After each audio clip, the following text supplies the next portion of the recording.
Gabriel with Trailer Valet.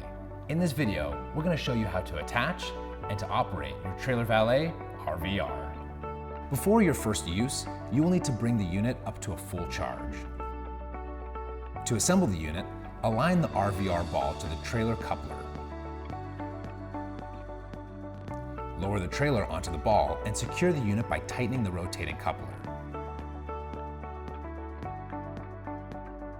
To engage the RVR, press the up arrow button once. Press the up arrow again to start moving. To turn, press both the right arrow and up arrow to go right, and left arrow and up arrow to go left. To install the RVR3, you'll need to use the included bracket.